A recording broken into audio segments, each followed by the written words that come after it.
Hello, welcome to this program about a 3D printed jack-o'-lantern face. I'm Lane McCarran with Fairfax County at the Kingstown Library branch. Today we will learn how to find a 3D object to print, how to use Tinkercad to combine multiple files into a single STL file, and how to submit a 3D print request at Fairfax County. Start by making your way to thingiverse.com or a similar website where you can find STL files. I'm going to choose Mr. Pumpkinhead here. We need to download all these files so we can combine them in Tinkercad.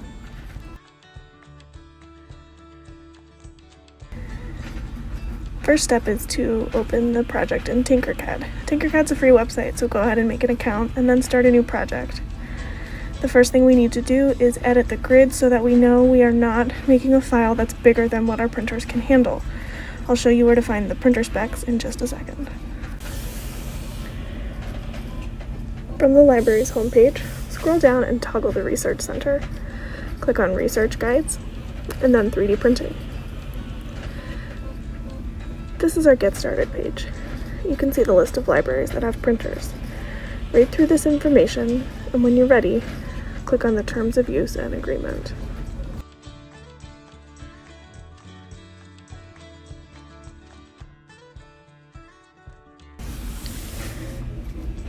On the agreement page, you'll find more important information about printing with Fairfax County. One important policy is that each Fairfax County Public Library user can print one project per week. Mr. Pumpkinhead is made up of several individual files, though, so if we want to print this in the same print job, we'll have to combine our files. We're looking for the dimensions of the print bed, and now that we've got them, we'll put those in Tinkercad.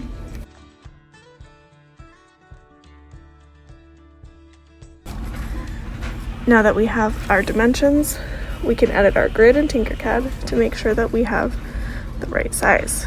We're going to do 150 millimeters by 150 millimeters and update the grid.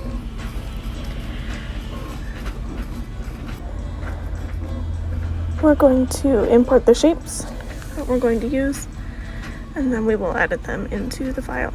So we get everything fitting on this grid, and we'll go from there.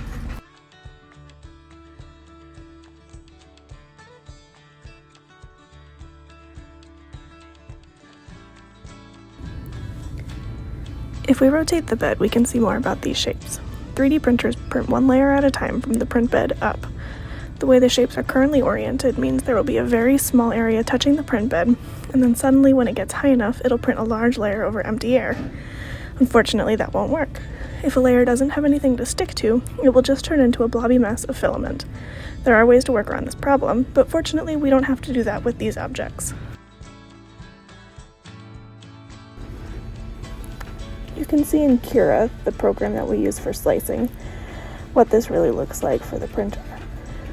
It has a very small area at the base, and then it grows as it comes up towards the bulk of the file. The printer cannot print over empty air, so it needs support. Support adds material, and it adds time. And since this file is flat on the top, there's a way to prevent this. This is what the support looks like. As you can see, it added a lot of material and a lot of time to this print job. Let's figure out what we need to do so that we don't have to print it this way.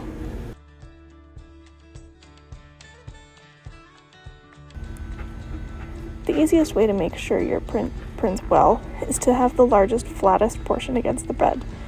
Some objects can't be helped having support, but in this case, by simply rotating it 180 degrees, we won't need any support and we'll have a nice flat bottom for our printer to work with. Rotate all the objects 180 degrees.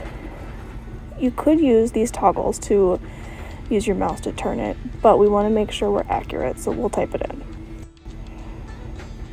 Now that everything is rotated, we just need to make sure that everything else is looking good on the print bed. We have a couple things that are overlapped, so we need to make sure everything's separate. We can rotate on the x-axis and get it so that they are not touching anymore. Leave a little bit of space between everything, but otherwise this is looking okay. I'm just going to mess around with the arrangement just a little bit.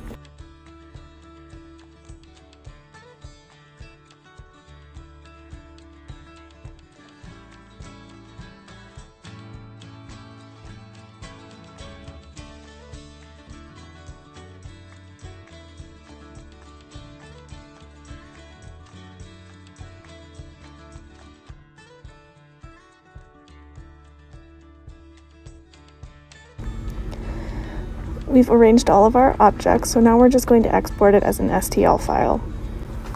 Go back to the Terms and Agreement page and fill out the form. Upload the file that you exported from Tinkercad.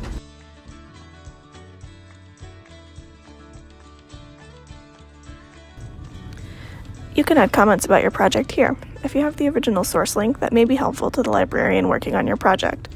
You can also tell us if you have a color preference. Not all branches have the same colors, so we may not be able to accommodate your color choice. We'll try though. If you've read and agreed to the terms and conditions, select I agree, and then submit your project. We'll email you when it's ready. For more information, remember to check the frequently asked questions page on the research guide we looked at earlier. You can also contact us at 3dprinting@fairfaxcounty.gov.